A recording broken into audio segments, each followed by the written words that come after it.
Osiris. It's the inaugural record release from Discograffiti. Metal Machine Muzak is a slanted tribute to Lou Reed's divisive 1975 double LP Metal Machine Music. Lester Bangs called it the greatest album ever made, but no matter how it hits you, it's always been the ultimate music freak's secret handshake. My ambient reimagining features 4 16-minute 1-second tracks, just like the original, and each one was created by a top-shelf indie rock visionary. Lou Barlow from Dinosaur Jr. and Sebadoh, Corey Hansen from Wand, W. Cullen Hart from the Olivia Tremor Control, and Mark Robinson from Unrest. That's right, not a slouch in the bunch, unlike 99% of the compilations you've ever begrudgingly purchased for the one and only band on it you just had to hear. Metal Machine Muzak will not be available on streaming. The digital version is finally available for purchase, and the vinyl will be shipped this summer. Pre-orders for the LPs are available now, but they're going fast. They're being produced in a very limited edition run of 300 numbered 180-gram metallic silver double LP gatefold copies, only 100 of which can be ordered online.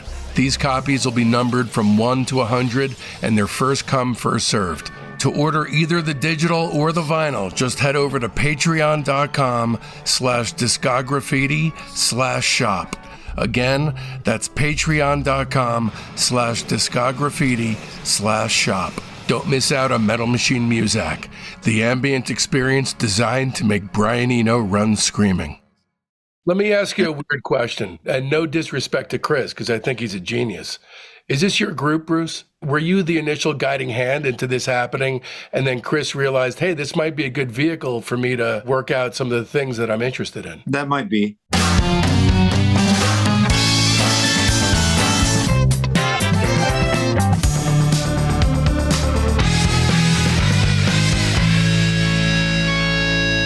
Welcome to Discograffiti, the Music Obsessives podcast that gives freaks like you and me the chance to connect with a brotherhood obsessed with rating the entire discography of every single artist and band that ever mattered.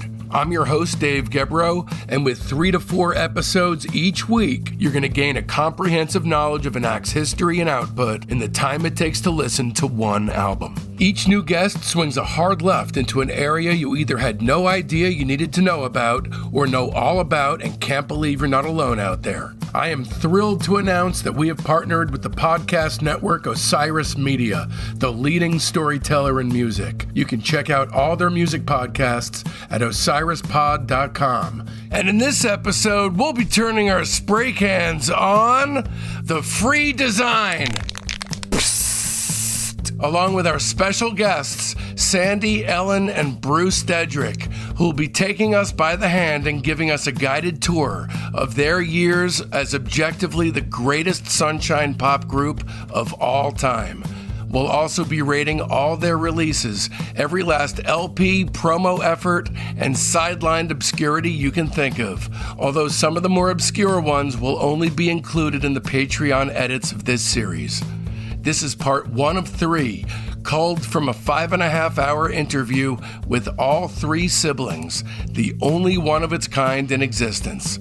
And here's just a choice sampling of what's bandied about in this podcast. How their polio-stricken musician father raised 6 kids on an upstate New York farm while existing barely above poverty level.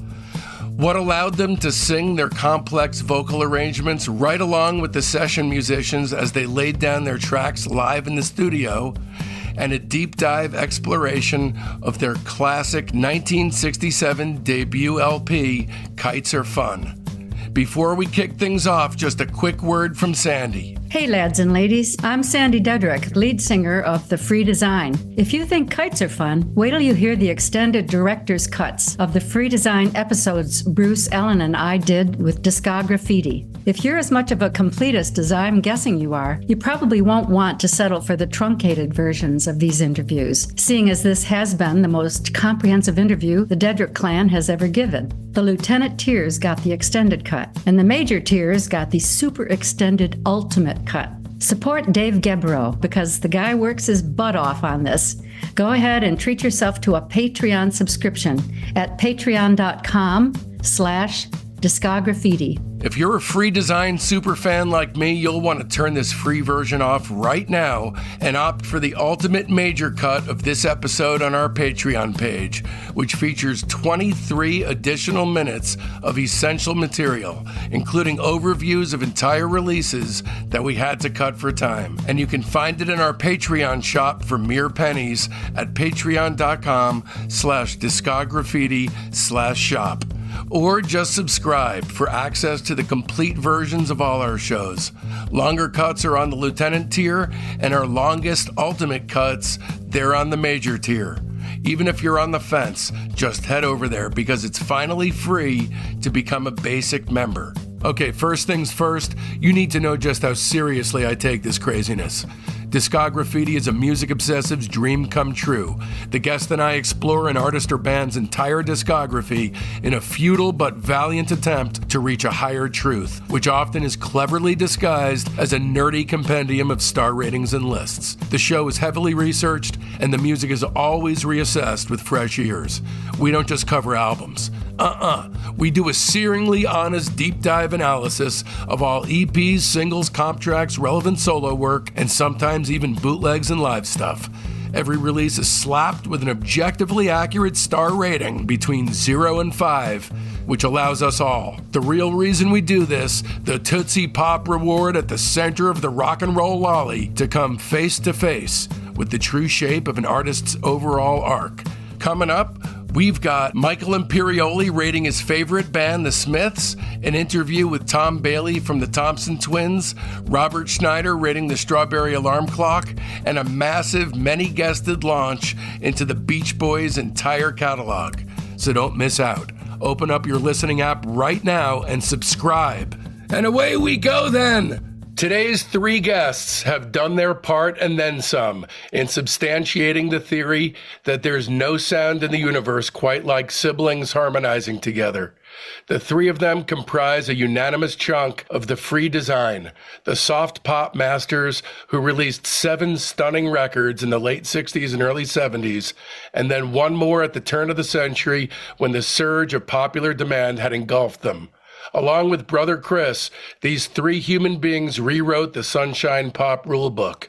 Their intertwined voices have conjured feelings of mystical fervor in the most jaded of listeners, as theirs is a sound that acts as a blowtorch that melts the ice that surrounds our hearts and allows us re-entry to the sacred cathedral of childhood with each listen. I know, I sound crazy, and I am completely crazy about them. But if you've heard them, you know exactly what I'm talking about. And if you haven't, then prepare to be converted, whether willingly or not, because there is no resistance to their sound. Lads and ladies skipping through fields of daisies, no matter what kind of hand life's dealt you, would you please sigh swooningly along with me as we apply a thick layer of Discograffiti's cosmic healing balm, siphoned straight out of the deep end of the fountain of youth. It's 3/4 of the free design, the soothing smoothies of Sophistopop, Sandy Bruce and Ellen Dedrick. Wow. Good job. Let me start off by saying this, okay, as far as the impact your music has on me. I did weeks of note-taking and listening and re-listening and re-listening. And then this morning, I listened to your entire discography from the beginning again, straight through nonstop up until There Is a Song. And I got up to Sings for Very Important People. And my favorite song that you've ever done, written by your dad, Little Cowboy, I was getting my 5-year-old son, Mason, ready for school. And Little Cowboy was playing. And I had put that underneath a section of a little movie I did during the pandemic. And I re-showed it to him. And I was in tears. I mean, sobbing like an infant, watching this video of my son, but activated by the sound that you guys create, which is preternaturally emotionally affecting. Well, Oh, okay, I'm going to have to reach deep down and pull stuff out of you guys. We're not used to hearing all that praise. Sure you are, but maybe from from distinct pockets of the universe, there's no tepid reactions to your music. I know that you're familiar with that end of things. I know that pockets of people in Japan and in Spain at first, when interest in your music started regaining traction at the turn of the millennium, there was no like, oh, these guys are pretty good. No one has ever described your music as decent or pretty good. It only evokes strong emotions. So, as far as what your band means to me, in the late 90s, early 2000s, when file sharing came of age, and I was actually able to bypass the notion of spending crazy amounts of money that I didn't have on records I was only dreaming about, I came across your music on a file sharing service called Audio Galaxy. And I think the first song I heard was probably Stay Another Season. I kept downloading stuff, and don't worry, I paid for your music eventually. But at the time, I was in my late 20s, starving artist. I was making films, but I was far from being ready to have a family life or to, even be married or have a child. And it was this beacon of the future. I don't know, it felt like sitting around a warm hearth. It felt nourishing in a way that almost no other music had ever imparted that feeling to me. And now that I have a family, it's almost painful to listen to because, having gotten a little bit older, I can hear the sadness in your music now that maybe I wasn't cognizant or aware of at the time because I'm not a musician. So I don't know music theory, and we'll get into this, but the dissonance and resolution, I wasn't aware that you were reaching inside me and flipping switches on purpose. Yeah. But that is what you were doing, or that's what Chris was doing, for sure. Those harmony lines from the very beginning of Kites Are Fun, when your part goes into the minor key, you're doing that on purpose. There's something happening there where there's a wistfulness that's conjoined with the innocence that to me is the absolute heart and soul of your music. I think I would use the word nostalgia too, about that song in particular, and other songs. But this is the first song that you guys ever, the first original ever, and already you're looking back at a bygone time. Right. Which is amazing because you guys were all children at the time and forever children because you made this music. Okay, so all right, here's the rules of this episode. We're all going to rate the free design material and Chris's one solo album because it seems like part of that body of work. Otherwise, no ratings, but we'll talk about everything, or at least everything I was able to uncover. So let's introduce the characters in today's episode. I know it's Sandra, but I'm going with the A Leaf Has Veins order of things. So Sandy, Bruce, Ellen, and Chris. In that order, because that's how it's listed in A Leaf Has Veins. So Sandy, Bruce, Ellen, and Chris Dedrick. Special mention Stephanie, because I know she had at least peripheral involvement in a few of the songs. So let's first, before we get into your story, for anyone that's not aware of the free design, and which is conceivable, although right now, we're running a Michelle Phillips interview, so there is a possibility that all these things will dovetail in terms of fan base. However, to be reductive, the free design was a sunshine pop and baroque pop vocal group.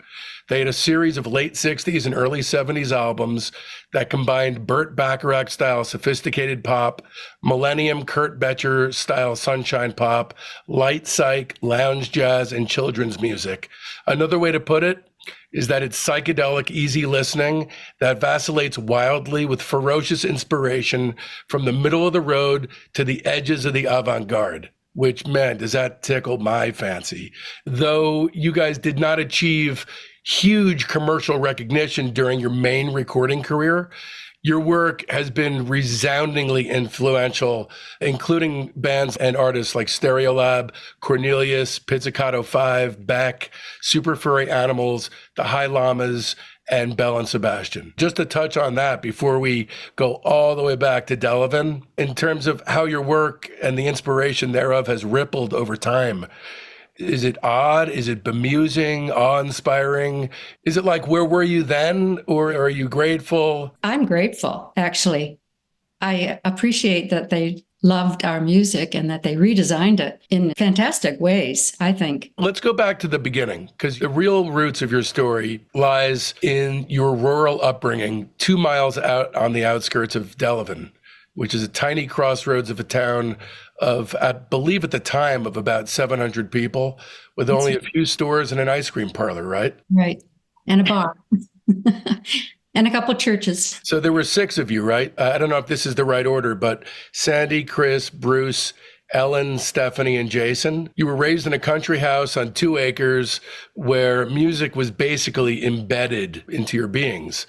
Your Uncle Rusty had played trumpet with Red Norvo. Your dad, Art, who you all had contributed on this wonderful book, Art Dedrick, Pioneer in Jazz Education, is a wonderful book. He had once been an arranger and trombone player for Vaughn Monroe's band. Then he contracted polio, and Bruce, I know you had suffered from that as well. And he was confined to a wheelchair.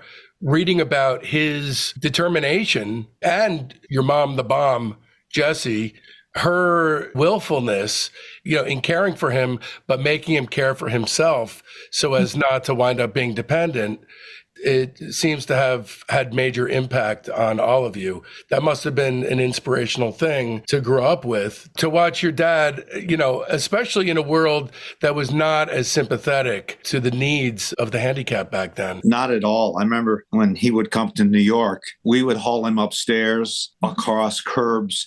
The Disability Act hadn't passed. Everything was an obstacle. Everything was an obstacle to him. And he got through it. He would fly by himself, get in there, wheel him to the plane, get him on the plane, and somebody would meet him at the other end. Something I would never do. Yeah, he used to have to put the braces on. He used to have these, they must have hurt like hell, metal and leather braces on his legs because there were no ramps to go up to the plane. And so, he would be helped to go up, but he had the braces on because they couldn't, they didn't even drag the wheelchair up. It was terrible. I want to talk about Kendor Music, because this is a really cool sounding company. Your dad was playing in tons of bands. I love the story of the beginning part of his marriage to your mom, where they camped out in a tent, right? That was like their first house together. Your dad continued playing in jazz bands, would travel all over the place. He worked for radio stations, taught music, became the band director at the local high school, but then kind of settled into a really cool profession where he started a music publishing company in December 1953, Kendor Music, which is when he stopped teaching, I believe. And the idea was to publish jazz charts that featured arrangements that sounded pro, but were playable and accessible by students at all skill levels. Exactly. Which I got to imagine. I mean, you're able to read in the book all the attributations of people who wound up either being pros or just staying at it. God knows the amount of people that it affected that didn't write tributes because the door was open and it didn't seem like an impossible climb. It's an amazing thing that your dad did. And I'm guessing that same door that opened for those people open for you all. It was accessible for you too, right? I mean, was there something in Kendor Music and the philosophy behind making complex music simple for young people that allowed you to think before there was a village fair or a free design that, hey, maybe we can do this? I never thought that we would be singers together, but Dad would write arrangements for us at home and make them harder and harder. And I don't know if I realized it at the time, but that was probably the beginning seed idea of Kendor, for children to be able to play and sound good. And then, get it harder and harder as it goes along until you're accomplished and you're playing in your dad's band, right, Bruce? Yeah. He let us play in his jazz band on jobs when we were teenagers. The free design's roots are really on the school bus, right? The first time, first time that you were singing was 99 bottles of beer on the wall, Michael Row Your Boat Ashore, You Are My Sunshine. Was it the 4 of you harmonizing, or who was it? No, it was the whole bus, actually. Well, I was just thinking, if you were thinking of all of us, the real roots would be Mom's choir at the Methodist Church. Oh, yeah. Half the choir or more were Dedrick's. We learned to read music in that choir every Thursday night, every Sunday morning. You almost had no chance but to be musicians with your mom. You're about right. There was no quote unquote voice of reason in that family. All inspiration. So it seems like the groundwork that was laid, the initial thing that attracted me to your music before I realized, and this is a more recent discovery about the dissonance and resolution, is the two primary forces that feels to me like defines the sound of the free design is the breezy, childlike quality of the lyrics that's beset by this very sophisticated jazz arrangements and instrumentation. Those two things that are side by side and always in a weird way working against each other in a way that creates a tension that if you're not musically inclined, you don't realize it's happening to you. If somebody does not have a taste for the twee, as it were, the sort of sunshine pop element, I always tell them, listen, forget that it's about bubbles or umbrellas or kites. Listen to what's going on behind it. And then contrast the lyrics to that and tell me you don't wind up moved by what you're hearing. So Chris, unfortunately, who's not with us today, started emerging as a prolific songwriter at some point.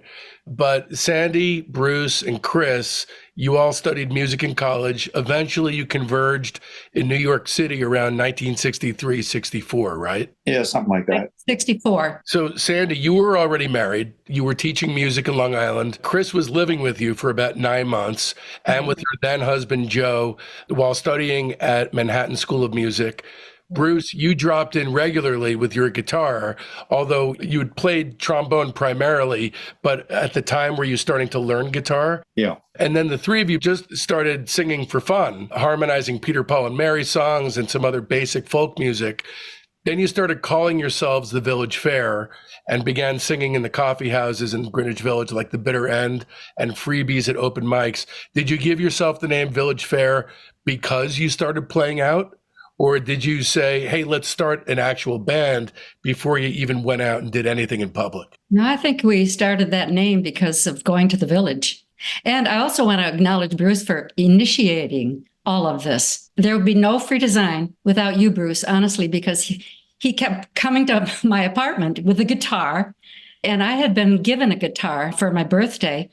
And I used it for teaching, but I never got good on it. And Chris picked it up and taught himself. But I mean, we just got together for fun. Peter, Paul, and Mary, I wasn't crazy about their music, but we could harmonize it without writing it down. You know what I mean? We could do 3-part harmony the way they did.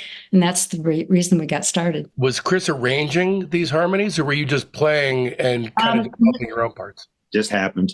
Yeah. So let me try to understand this, because I always try to figure out the flashpoint moment of creative epiphany, like the big bang of a group. Now, this could be one of a number of things for you all. It could be art coming to your place after you met at the fountain with the yellow legal pad trying to figure out a band name and settled on design, but you didn't have free yet. And then he tossed free into the mix. It could be Chris coming up with harmonies.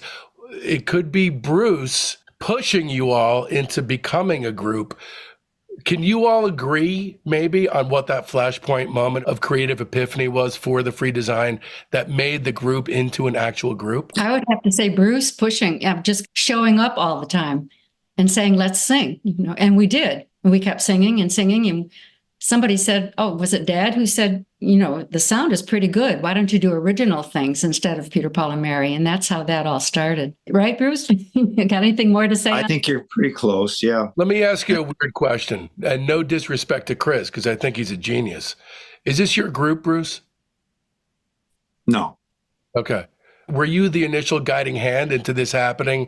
And then Chris realized, hey, this might be a good vehicle for me to work out some of the things that I'm interested in. That might be. That might be. Well, I mean, like you said, Chris is a genius. And, he studied from my father. And he originally, we all sort of started thinking about writing original songs, but he really took it. He grabbed it. I think Proper Ornaments was the first thing, right, Sandy? I think maybe Kites was first and Proper. And then Dad said, you have to have a B-side. My husband, Joe, took a demo around And so Chris wrote Proper Ornaments, and Kites was on one side and Proper Ornaments on the other. Might have been the other way around, but at least that demo had those two songs on it. At least having done the research, Kites was first and Proper Ornaments was second. Everything I've read, nothing conflicts with that point, but obviously I wasn't there. I was minus 7 years old or something.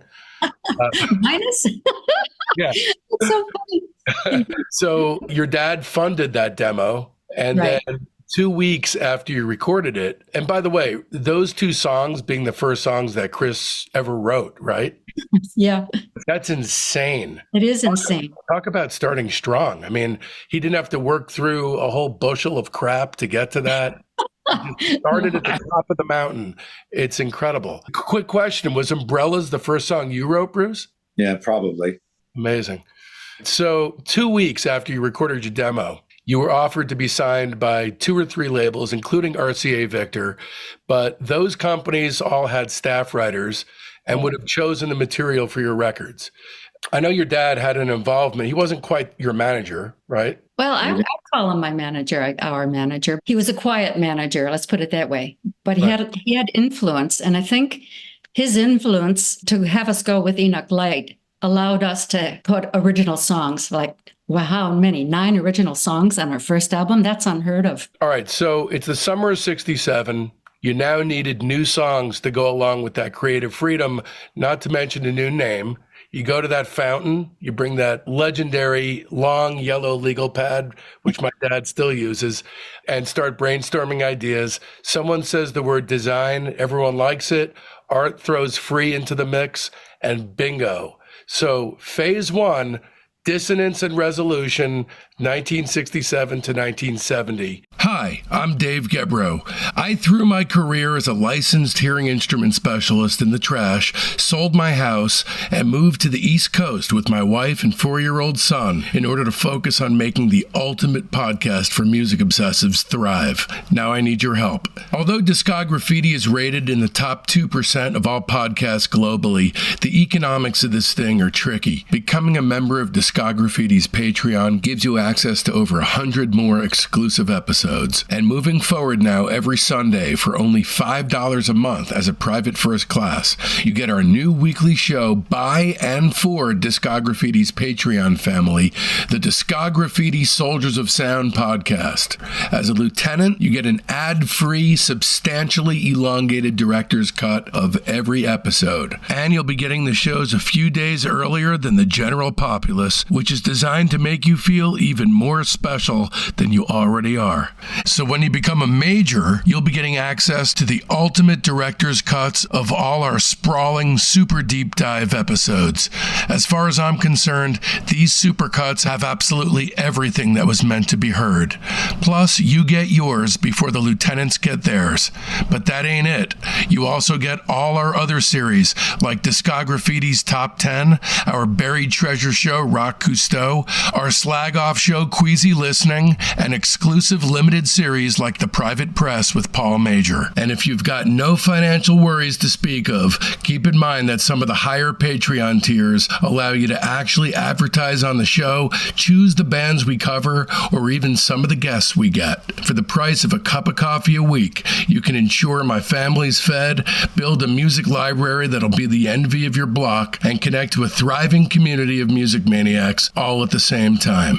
Don't risk feeling badly about yourself by not giving. Patreon.com/Discograffiti. Once again, that's Patreon.com/Discograffiti. The three of you come back to Delavan for a visit, and you sit around the living room with guitars writing songs for LP number 1. I'm going to take a guess here that there was no other record that you did where it germinated in that kind of familial way. Is that right or no? Probably. Yeah, that's right. Is that one reason? I know, Bruce, you've told me that that first record is real special for you. It is for me too. Is there a feeling on that one, that the others don't quite share for you because of the way in which it was born straight out of Delavan around that living room table? What do you think, Sandy? Well, I think there is, actually. It was the first, The first is always really exciting, especially going into the studio and actually singing those with incredible musicians. It birthed out of the living room where we grew up, So, yeah, the songs had a lot of meaning for that reason, I think. And then when you came into the studio, you were working with Phil Ramone, who had recorded Peter, Paul, and Mary and would go on to even bigger things after that. And he is a huge proponent of what you do. Wound up writing liner notes for you guys that are just as adulatory as I'm being today, if not more so, right? They were beautiful, really beautiful. And then the quiet one here, Ellen, I got to ask you a question here. So you're not on the first album. Is it just because you were really young at the time? You just weren't of age, or were you wanting to be part of it and they wouldn't let you in? What was the deal back then? No, I was still in high school. We didn't want her. Mom and Dad insisted she finish high school before she went to the big apple, All right. So right out of the gate, Kites Are Fun is a hit. I don't know necessarily if it's before the record comes out, but the single, and for whatever reason, it's always stuck in my head that it reached number 114, which seems so baffling to me because the song is so ludicrously perfect. Kids use the phrase mood, like it sums up a mood so perfectly that there's no other song, just like Bruce, your song Umbrellas, there's no song that I know of that better sums up a rainy day than Umbrellas. Or Bubblegum. If you want to talk about Bubblegum, there's no other song that sums it up like Bubbles. You guys do that so well. It's like you take a song and you nail the mood and move on. So Kites Are Fun is, I believe, your biggest hit, right? Our only. Yeah. So in Buffalo, I believe it was like number 3 regionally. One thing that I find absolutely fascinating about that first record is that sometimes you're actually all recording your vocals while the instruments were playing live. Sometimes you were overdubbing later, but sometimes you're laying down those complex vocal beds live on top of the instruments as it's happening, which is almost never done. That's just cocky. One of the reasons that we were able to do that was rehearsal. We rehearsed those songs. I don't know if you remember, Sandy. I mean, we would sit around and I don't know if we even used the guitar, but maybe hit a note and we would do it a cappella. And we walked into the studio ready to sing that song exactly how it was supposed to be sung, with all our parts. I mean, we might have had some music in front of us, but I don't even know if we did that. I mean, I think we had them memorized. But, Yeah. The vocal arrangements were notated like the instrument chart, weren't they? Yes. Yeah. First song on the first record, Kites Are Fun, which is, I believe, his wife's initials, right? His wife at the time. Kathy Ann Fabian. Kathy Ann Fabian. So I didn't know that until recently. So I remember the first time I heard it, and really the first time anyone hears this song. You hear Chris on the recorder, and you hear the I Like Flying Kites part, and there's almost laughter that it creates because it's so over the top innocent. But then comes the minor key harmonies, and the laughter melts away. And whether or not you're cognizant of what's happening, you're in wistful territory. It's not funny anymore. It's dreamy and incredibly powerful, and you're on a ride now. And it's interesting how you all are steadfast about not being a political band, but yet there's always, to me, intimations of not actual Democrat Republican politics, but there's generation gap type lyrics in this song, but through child's eyes. It's generation, my parents don't understand how much fun it is to fly kites. A hippie in 67 could connect with that if they let themselves go on that trip, quote unquote. But, the real hook to me of the song is that minor key harmonic dip. And that's what keeps me coming back again and again and again. Right out of the gate, it stamps your template into amber for me. The adult wistfulness contrasted with that childlike thing, and it perfects it. And then you just keep on recreating that perfect style. And as recently as I think a few years ago, Jimmy Fallon threw this out as one of his favorite songs, right? Right. That was a shock hearing him say that. Yeah, it was amazing. He said, Kites Are Fun. He said, the name Free Design, one of his favorite songs. I don't know where that came from. And then he starts singing along with it on his phone. It was so cute. Amazing.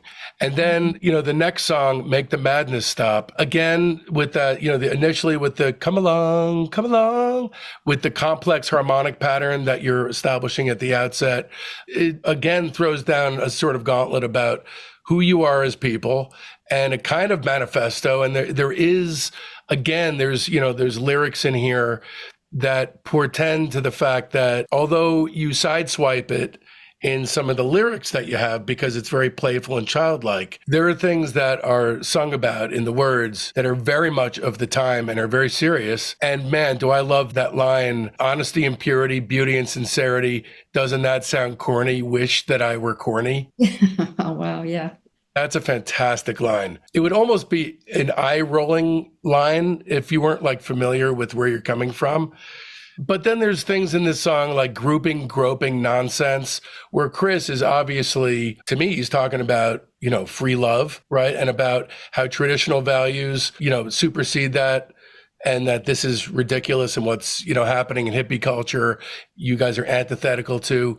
And Sandy, you were at a photo session for Frank Zappa's We're Only in It for the Money early on.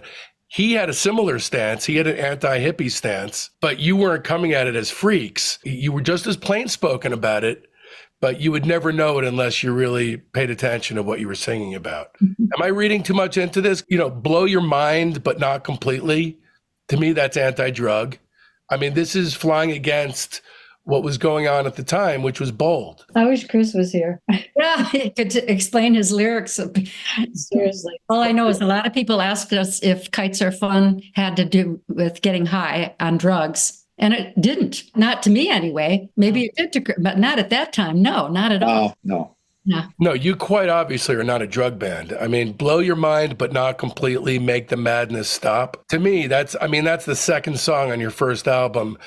You're drawing a line in the sand. I think, Ellen, on the second record, you write the liner notes about how you're not a political band. And, this to me is not political in a Democrat-Republican sense, but you're very much like, this is who we are. More universalist or in the sense of looking at what it is to have the whole beautiful. And there's a lot of that in the lyrics. And, even with Elegy, there was definitely, ask the government, tell it to the cows in the barn. It seems like tongue in cheek, but we were very, very aware of the detriments and the horror of what war can do because we lost someone we loved dearly. So it has nothing to do with a political thing. It has to do with the universal idea of peace. Right. Yeah, that's well spoken. Yeah. Yeah. And then contextually, to put it against these, skipping through fields type songs, it makes me stop in my tracks. Because if I'm listening to a Frank Zappa record or anyone like that, I'm expecting the whole thing to be a freak show. But, to hear an elegy or, quartet in D minor come in the midst of all these, I'm skipping through fields of daisy songs, it slaps you across the face and has a real impact. When Love is Young.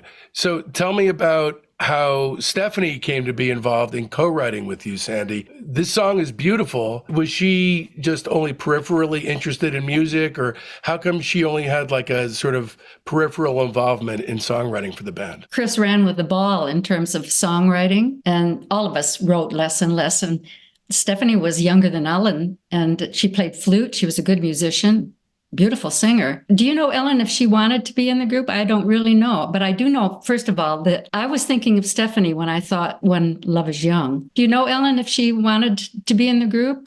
She was still in high school. No, she couldn't have been for a while. And she was right from there. She went to college and she was married. And, so. No, I don't think that was an option for her, that she had desire anyhow to be in the group. I don't think. Well, with the next song, The Proper Ornaments, this is definitely a generation gap type song where it kind of puts down the idea of material possessions. I'm guessing that that must have had something to do with your upbringing, which I can only imagine contextually based on having read the book about your dad and knowing about the town you came up in, that there was an attack lyrically on a vacuous suburban culture because, you know, you came up through a truly meaningful existence where Art and Jesse were drilling in the importance of traditional values and hard work. And, you know, coming up on a farm, that's not a cakewalk. What's cool about the lyrics to this song is that a lot of groups were paying lip service to this type of lyrical conceit at the time, but they didn't grow up like you guys. You guys were living sometimes hand to mouth, from what I read. And so when Chris's lyrical slant is denigrating the idea of material possessions, yet you didn't really grow up with many, then it's a philosophy. It's a real philosophy and a lived philosophy, a lived in one. My Brother Woody is one of my favorite all-time Free Design songs. It's so gorgeous. What a great tribute to your brother, who was 8 at the time. And the only, to my knowledge, existing TV appearance on the Mike Douglas show, even though it's lip synced, it gave me chills watching that. I've watched it so many times at this point, just because there's nothing else that I was yet able to find, even though you'd been on TV so many times. That's true. The next track, Bruce, is an example of just a heartbreaker of a cover where you just reclaim it as your own. 59th Street Bridge song is an amazing Simon and Garfunkel song. It really, literally, at face value, is about feeling groovy.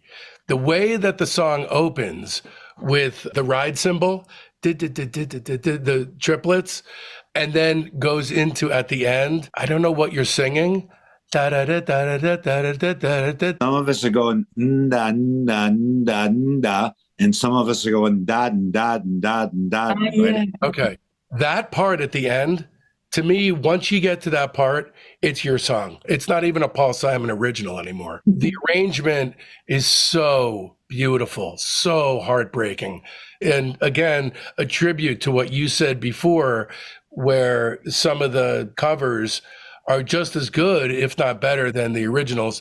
This is definitely one of those for me, where it transformed my perception of the original and automatically made it drop in standing to your version. Does it affect you in a similar way when you get to that part at the end? What do you feel? I mean, is it anything like how I feel, or do you, what does that kind of thing bring to mind when you hear that? That's one of the songs I always loved performing. And it's partly that reason. I mean, it's just, you know, the back and forth stuff. Maybe I'm just a depressive person, but to me, this is a very sad song about being happy. Am I reading that wrong? Because when I hear this, I want to break out crying every time I hear it. It makes the song genius because it's a song about being happy. I guess you could look at it, if you're saying, you know, slow down, you're moving too fast, you got to make the morning last. You know, if you're thinking you don't have much time left, then you could be a little depressed about that. But that's kind of not the way I ever think about it. I just think it was like, you know, slow down and enjoy the beauty of, you know, what there is around you, you know, different perspectives, Dave. I mean, that end round, I wish it went on for an hour, honestly. It's just almost unbearably beautiful. Don't Turn Away, another great one. I love that ascending 4-note bass part. Boom, boom, boom, boom. Yeah, I love it too. Really nice. And the French horn solo, beautiful song. Umbrellas. Let's talk about Umbrellas. Bruce, tell me about Umbrellas. There's not a lot of deep meaning in this song. You know, I like the feeling of Kites Are Fun, and that was like a bright sunny day kind of a thing. I don't know where I got the idea. I think I was walking down one of the avenues or something. It was a rainy day, and everybody had an umbrella, and they were all different colors. And there was a lot of black ones, but I like the idea of colored umbrellas, so I just took it from there. When I hear the song in an almost synesthetic way, I see the umbrellas from the sky looking down, almost like a Busby Berkeley musical where they're opening at the same time and closing. Oh, yes. I always think of it the same way, because at the end, the umbrellas, there's kind of a happy ending. They all close, and it's a sunny day again. Yeah. I like the walking rhythm of it. It's great. It's like you're under an umbrella just walking along in the rain. There's a tiny little drum solo in there by Bill that just really kicks. Yeah. Of course, Chris wrote the band arrangement for that. I think I wrote the vocal arrangement, but Chris wrote the band arrangement for that. We're going to get, obviously, to 1970, 71. But I'm guessing, without us needing to dive in too deep here at this point, that there's a thread that goes from Umbrellas to your exit. But we'll get there, because this is as good a song as anything the Free Design ever did. And yet, where's Bruce for the remainder of the decade, just in terms of songwriting? And then, having heard your material that you've recorded on your own, there's a staggering amount of gems in there. You know, you're not just doing big band stuff, but you're fully capable writer on your own. But we'll get to the turn of the decade. We'll get there in about 15 hours. I'm just kidding. I'm conscious of your time. I'm conscious of it. All right. So Stay Another Season, I think, is the first song by you folks that I'd ever heard. I love the line, "The wrong is outside us." Just a slam dunk ender. Here's my little review of this record. One of the greatest debut albums in history. One simple reason is that there's only 2 covers on this one, and they're both strong too. But you all came charging out of the gate, and the stance you offer up to the world, while devoid of politics, is political in itself, being so detached from the rampant change plundering the universe around you. Delavan seemingly figured strongly here, and I can't even imagine how proud Art must have been upon first hearing this. Do you remember when you sat him down to listen to the record that first time? Wasn't he in the studio some of the time? Yeah. He was often in the studio. So I just want to say congratulations. This is an all-timer. And even if you had done nothing else for the rest of your careers and completely abandoned music, this artifact stands for all of eternity. I give this one 5 stars. I think we were all proud of it. Yeah. Of course, it was our first, but I remember feeling quite proud of that. And speaking of Stay Another Season, that was, I think, my favorite of Chris's on that record. I really liked that song, and I liked when we performed it. Papaglione on the cymbals, and stay.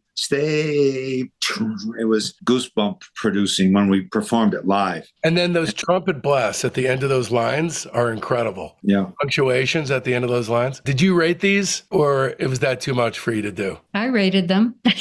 Awesome. Sandy, let's hear it. I didn't give it stars. I mean, I would give it 4 or 5, I think. There's so many factors. The excitement of being the first one and playing with these incredible musicians. And hearing the song on the radio. Oh, yeah. Back then, it wasn't all talk. It was music. So you might be listening to Cousin Brucey or, and then you'd hear yourself singing on the radio. That was quite a shock. That was a shock. I was driving to my job on Long Island with a carpool, and we heard Kites Are Fun. We just shrieked, and we had to pull off the road and listen to it. It was the first time we'd heard it. And Chris apparently heard it as well and called into the station. The guy was Scott Muni. I forget what station that was. Ellen and Bruce, did you rate this as well? I didn't think of it in those terms, number of stars. When you're dealing with material like this, it's dumb. Sometimes I feel dumb about rating it, but it's like getting into the mind frame, because the true music obsessive is always, unintentionally creating lists in their head. All the people that I know are always shuffling lists around in their head. I always did this as a kid. When I was like 14 years old, my friends and I would rate every song from 0 to a 10, just talking about all kinds of records. You don't have to feel any pressure to do it. I'm going to rate them all if you don't want to. Ellen, do you want to skip the rating process or do you want to join in? I give them all a galaxy. Fair enough. I love that. Galaxy of wonder. Each one is unique unto itself. It was a galaxy of my lifetime to be involved with it. I'm surprised you don't give it a 0 for them not having included you on the very first one. I'm just kidding. I was on the PR team. I was calling into the radio stations and saying, "Can you play Kites Are Fun?" Well, of course, you're on the second one and you're there till the end. So let's talk about 2 things here. You hit the road and start playing live, while at the same time, the record is really not selling that well. Do you remember feeling one way or the other about the lack of success for what you knew was super incredibly strong work? Did it stop you in your tracks at all, or did you think, to heck with it, we'll hit it the next time out? All right, that about does it. Stay tuned, because next week is part 2 of our free design interview. This Monday, the ultimate cut rolls out for our Patreon's major tier. It's the show as it was truly intended to be heard, ad-free, and with all the essentials left intact. And then on Wednesday, the lieutenants get their slightly shorter edit. And then on Friday, the rest of you penny pinchers get to join in on the action. A heartfelt Discograffiti thanks goes out to my beautiful wife and son, Jen and Mason, Sandy, Ellen, and Bruce Dedrick, Fernando Perdomo, Rudy Fishman, Becky Boyd, my incredibly loyal fans, and especially the entire Patreon community, the Soldiers of Sound. I love every last one of you, and this show would not exist without you, my friends. Speaking of friends, it's high time for some new ones. They're in our Facebook group, Discograffiti Soldiers of Sound. That's the best way to find out what's coming up on the show, but there's a hell of a lot more. You get recaps of the day in music history, the ability to pitch questions to guests, polls that put you in the driver's seat on guest and band decisions, and access to a thriving creative hub if you're looking for a collaborator. So make sure you don't miss out. You can find the link to the Discograffiti Soldiers of Sound Facebook page right there in the show notes. And if you don't mess with the Zuck, no sweat. Just email me at info@discograffiti.com and I'll keep you in the loop. So now that it's done and you want more, another way to dive even deeper into the greatest music ever made from the 1960s is to leap headfirst into my 12-hour interview with Jules Alexander and Terry Kirkman, the two founding members of Monterey Pop opening act The Association. That's episodes 110 to 113. Vashti Bunyan rating her entire catalog. That's 103 and 104. Os Mutantes Sergio Diaz on the early days of the band, that's 86 and 87. Burt Summer, 83 and 84. A tribute to David Crosby, that's 77 and 78. Lou Barlow rates the Zombies, that's 59 and 60. Bob Forrest on the band, that's 25 and 27. Monkees manager Andrew Sandoval rating the Monkees, that's 22 and 23. The Bee Gees Psychedelic Beginnings, that's episode 10. And Sly and the Family Stone, episodes 5, 6, and 7. Join us during the upcoming week. This Sunday, you can expect another deliriously sociopathic entry of Rudy Fishman's Discograffiti Soldiers of Sound podcast. These are real people with talent and a burning fire deep inside, just like you and I. Get to know your new music-obsessed friends. And of course, be sure to mark your calendars, because next Friday, June 28th, we're coming at you with part 2 of Sandy, Bruce, and Ellen Dedrick from the Free Design. Trust me, you're not going to want to miss it. And so, from now till then, don't let our youth go to waste, lads and ladies. It's Discograffiti!